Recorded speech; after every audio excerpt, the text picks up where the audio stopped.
I'm going to highlight for you. I've already told you that this moment comes in this conversation.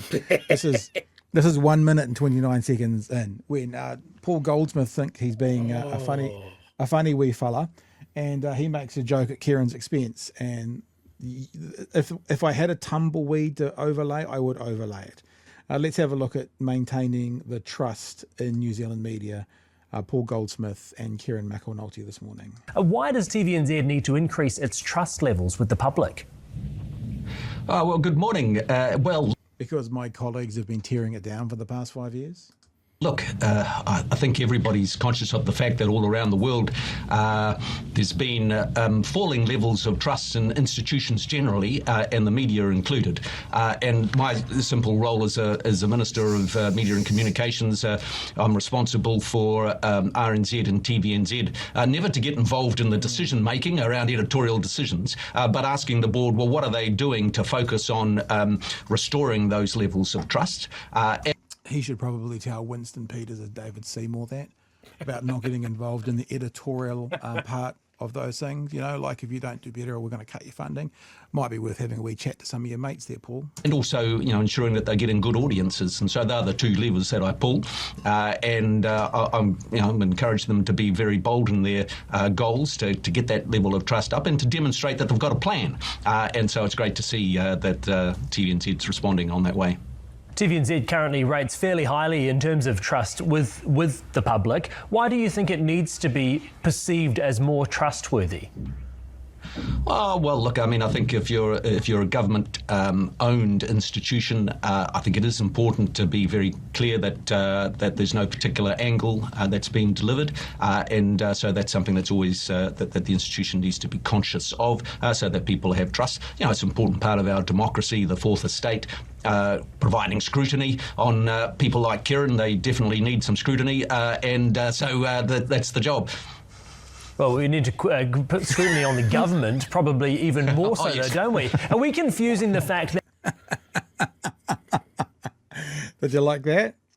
It's like, I feel like with the Bush and Kieran have a relationship, they're mates, but, it's like that old adage, you can call your best mate a fat prick or whatever and it's fine, but if someone that you're in town with shouts it out to them, it's like, some people get to throwing hands. It's not the same thing. And it feels like Goldsmith here has tried to be, this is the blokey captain's corner thing. Let's do that. And Kieran's just like, I'm not having any of that.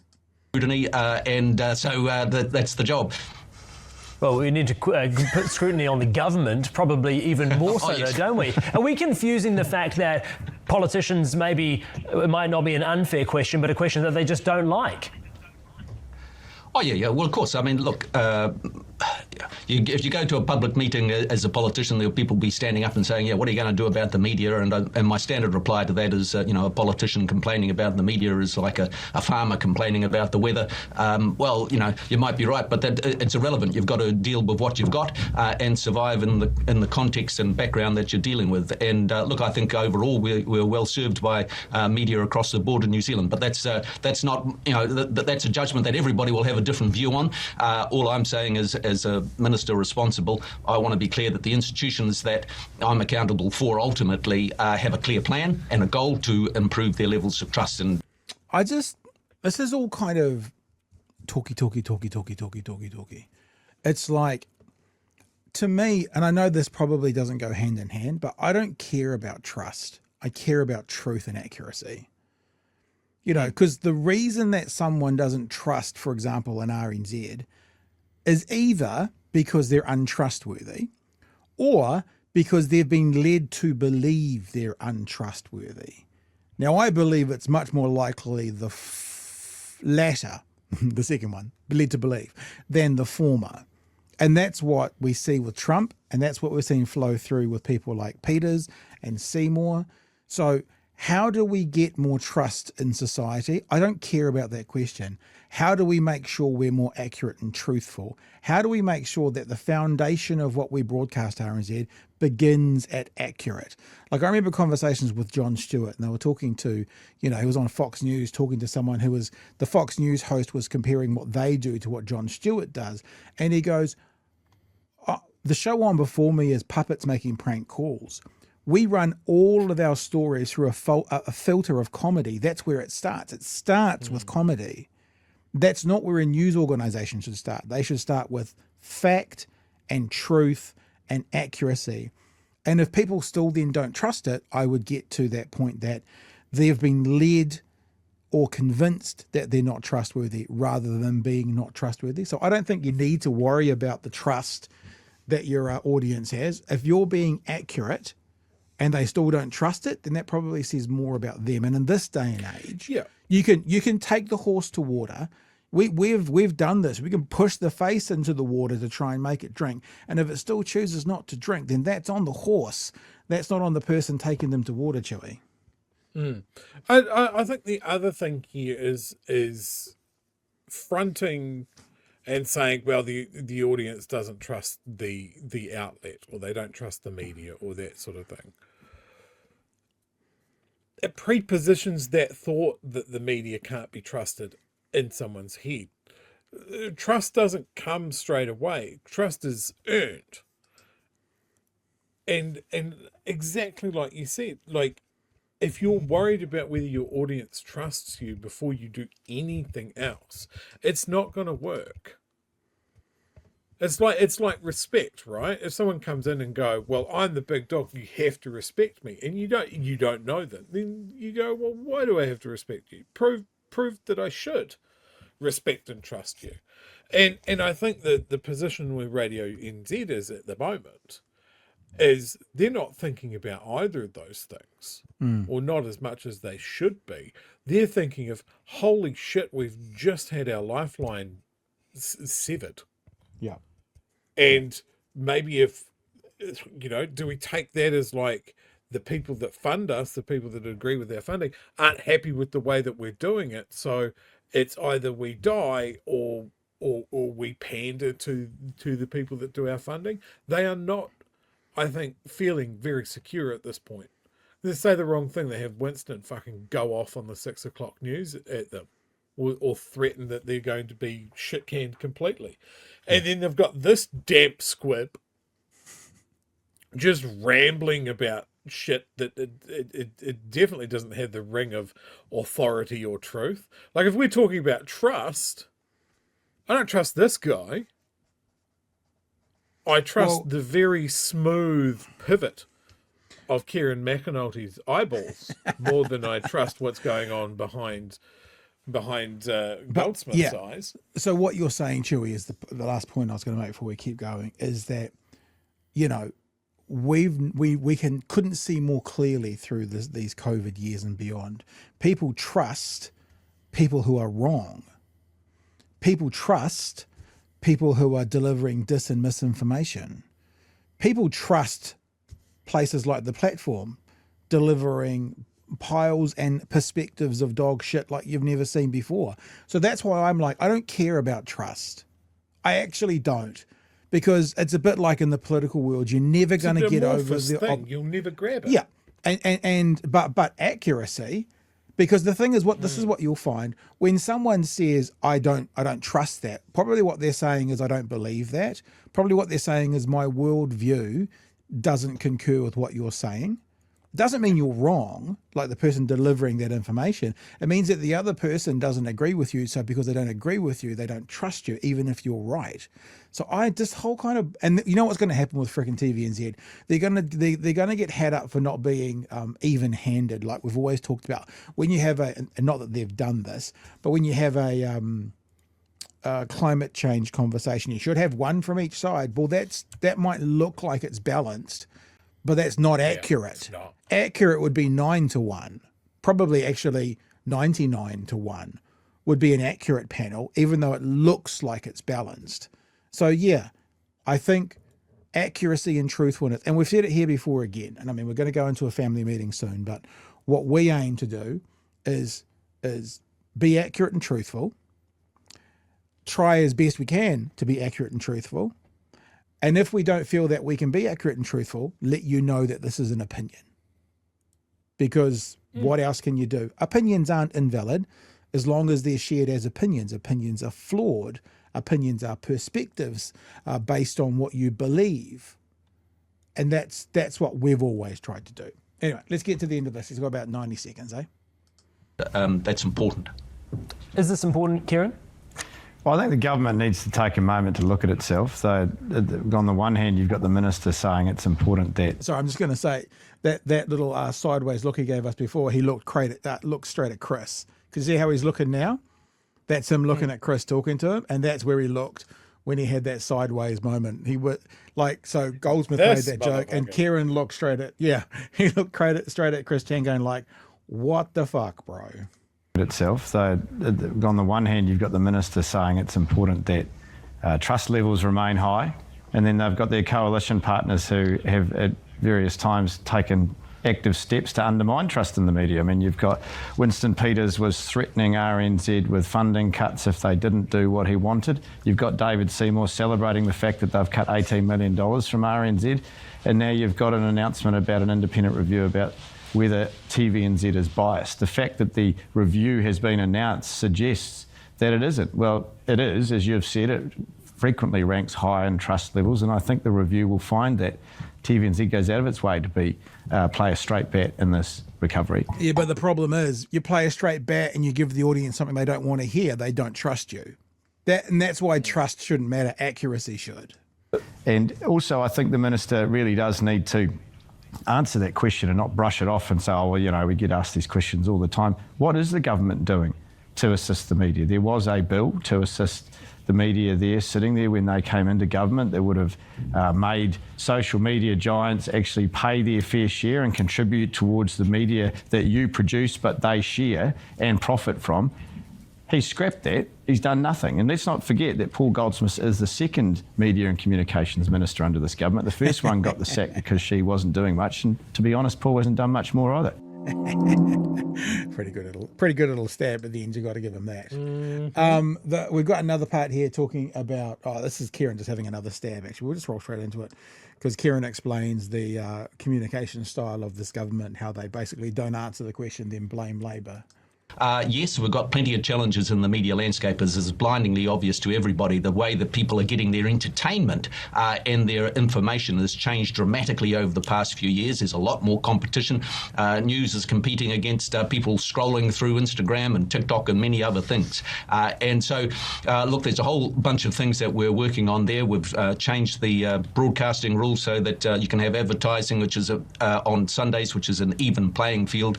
We're looking at other changes. But the most important thing we can do, of course, is get the economy going back again strongly so that advertisers are actually paying for more advertising, which helps fund the media. At the moment, we've been going through a very difficult economic period, and we're turning that around, and that's the primary focus of what the government's on. You've seen a really regular tactic from government ministers here. You ask them to answer a question, they have a crack at the previous government, then they talk for 2 minutes and try to stall for time. All he's done is allow people to take advertising on Sundays. That's not going to save media in this country. Minister Kieran raised the point about the fact that coalition members were proactively going after the media. Is that something that is helpful when you're trying to build that trust?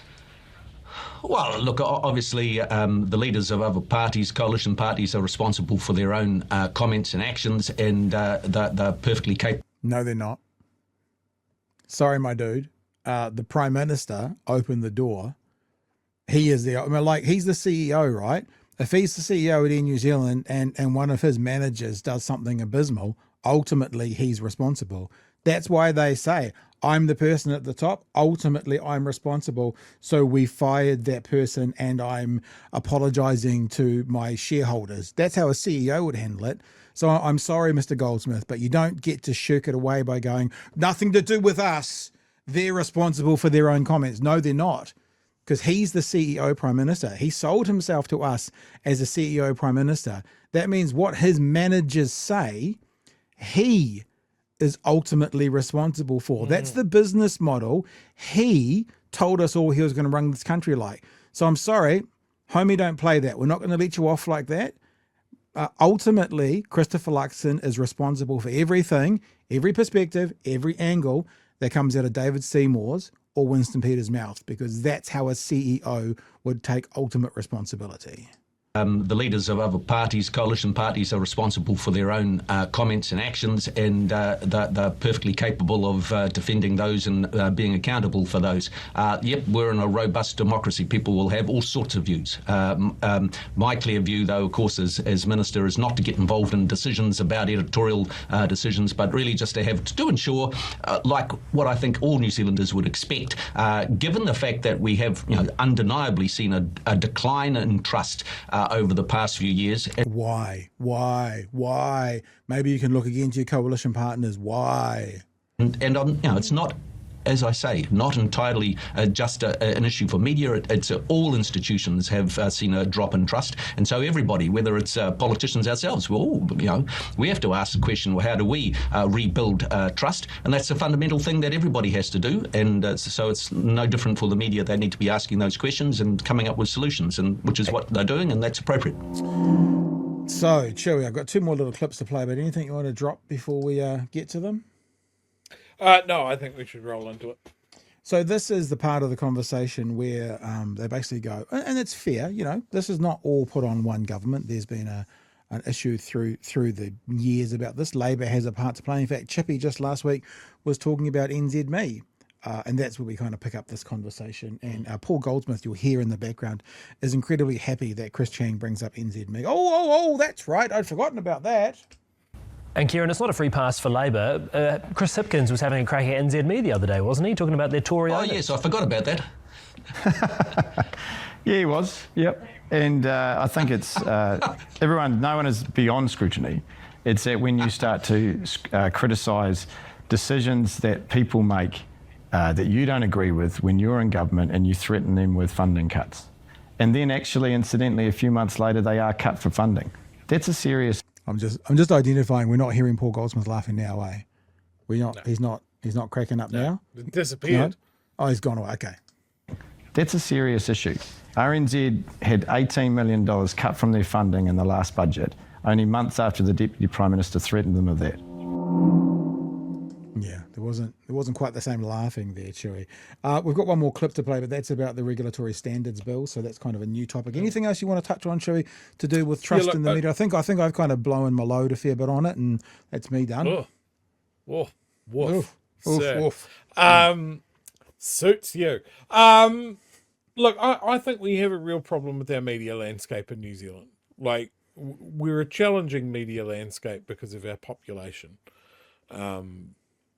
We can either run things on a shoestring, or we can just give up and give it over to commercial interests that are vulnerable to a board takeover or someone coming in overseas with a shit ton of money and an agenda, which is what's happened with NZME. We've been lucky that we've been able to keep the Murdochs out of New Zealand. Yeah. But that's what it is. It's been luck. And part of that has been having a strong public broadcaster. I would still like to see the timeline where we got the RNZ TVNZ merger done.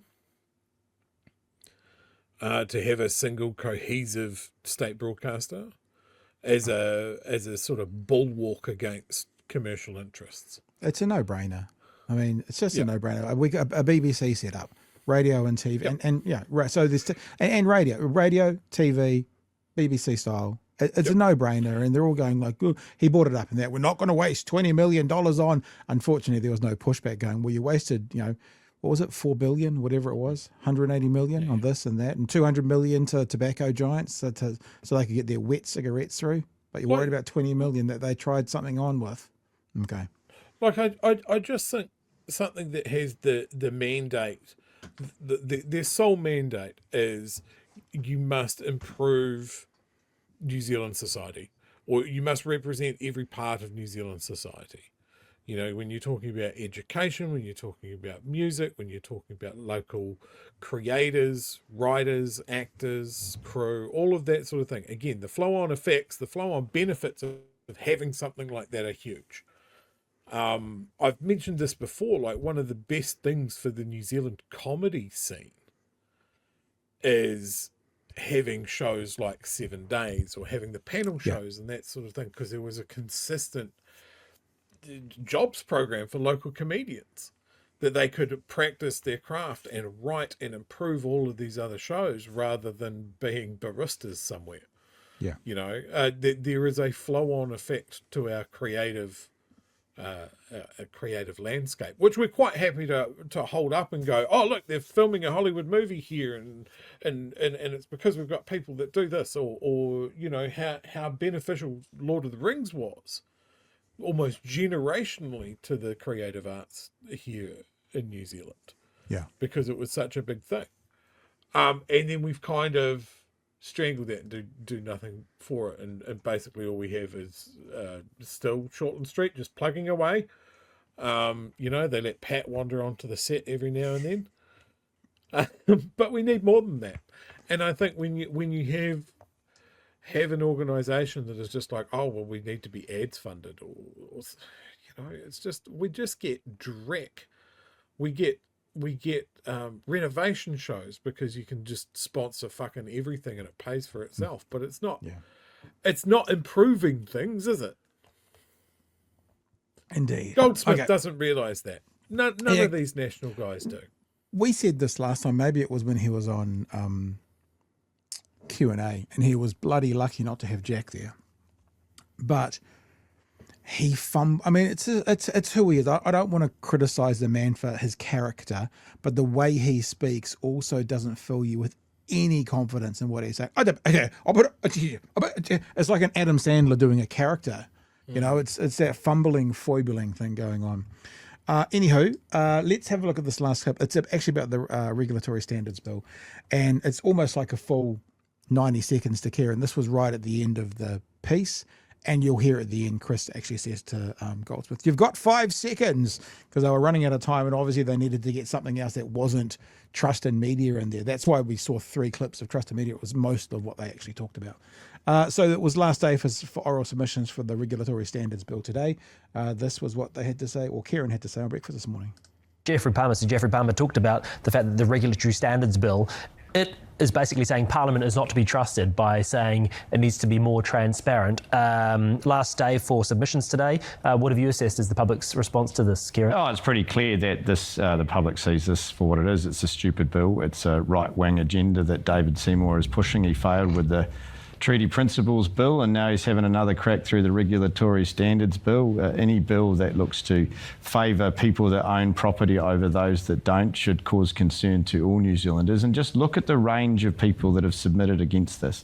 It's not one particular group, it's across the board. You've got industry like Transpower saying that they're concerned that this will lead to higher power prices. You've got the fishing industry saying that they do not support this, that it's not in their interest. And then you've got right across the board workers, small business, people that are involved in civic leaders like Jeffrey Palmer. They're all saying this is stupid. We've got national MPs in the back room saying they don't support it. New Zealand First is wavering. They should just get rid of it.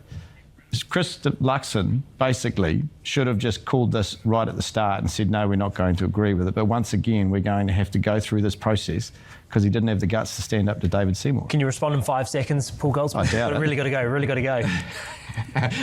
No, look, other than to say this is how the democratic process works. We have a bill that's gone through select committee. All New Zealanders get to have a say on it, and we'll take stock of those issues. But the end of the world is not actually going to come tomorrow. We're all low-quality bots. Did you hear Kieran say, God, that's weak in the background? Did you pick up on that? We'll just play it one more time, just in case you missed it, because Kieran McAnulty, whilst he's talking, I almost think that maybe Kieran thought he was off mic, because it does sound like a God, that's weak, like he's rolling his eyes. Have a listen. No, look, other than to say this is how the democratic process works. We have a bill that's gone through select committee. All New Zealanders get to have a say on it, and we'll take stock of those issues. But the end of the world is not actually going to come tomorrow. You get it? God, that's weak. Yeah, that didn't sound planned. And it was, the thing about it is, Mr. Goldsmith, like, all of New Zealand has a chance to speak to it. Well, do we? You cut the oral submissions down to 30 hours. And just because we have a chance to speak to it via submissions or oral submissions, are you going to listen? Like the last time you guys looked at the Regulatory Standards Bill, 0.33% of people supported it. 1/3 of the people supported it. What if it comes back that 80% of people are against this and 10% are for it and 10% have no position either way? Are you then going to listen to the people that they've all spoken? I doubt that. I mean, you should, because Nicole McKee was telling us the other day very, very clearly about the second COVID inquiry, that it's what the people wanted, so we gave it to them. So I hope you listen. I'm just not filled with confidence, Chewie. Yeah, absolutely. Hey, look, let's take Paul Goldsmith on his word. You know, a huge, overwhelming portion of people that submitted on the RSB are against it. And that's reflected in the oral submissions, as truncated as they are. Like, we can measure this against other submissions, situations, and bills. And we're not blind. We can fucking see it. Like, if they pass this, it is a massive middle finger to everybody. Yeah. Like, I've been sort of catching up on the oral submissions. I caught Tanya Waikato's submission. Good. And called, Well, of course. Of course. Oh, Good. I'd follow that woman into battle. Jesus. She was dropping bombs like it was Guernica. It's very much what we saw with the Treaty Principles Bill, is that the people are against this for really solid, well-researched reasons, and the people that are for it are just sort of mumbling their way through it. Mm. Yeah, 5% max in favour. And like, if we bring up a word that Seymour has used, the quality difference between those oral submissions is marked. Sounds like some weekend viewing, people. We've got some weekend viewing coming up to go back and have a look at some stuff. There's some really good, like, I mean, you get someone like Jeffrey Palmer up there that says that this is a danger. Like, the man is held up as being like the absolute tippy top, biggest brain, most understanding of constitutional issues in New Zealand. And he says, you don't know, you don't want to do this.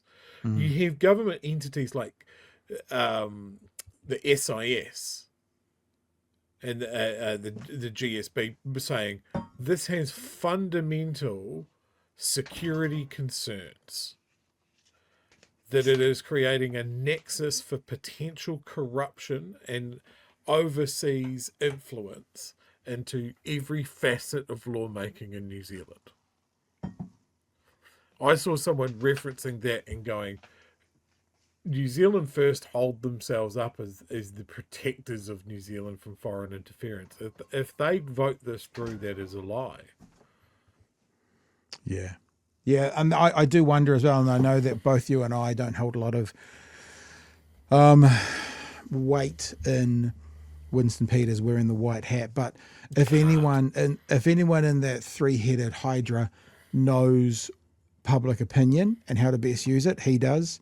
And I mean, as we got told by Duncan Webb, he said he'd support a bill, maybe not this bill. So we'll see. We'll see.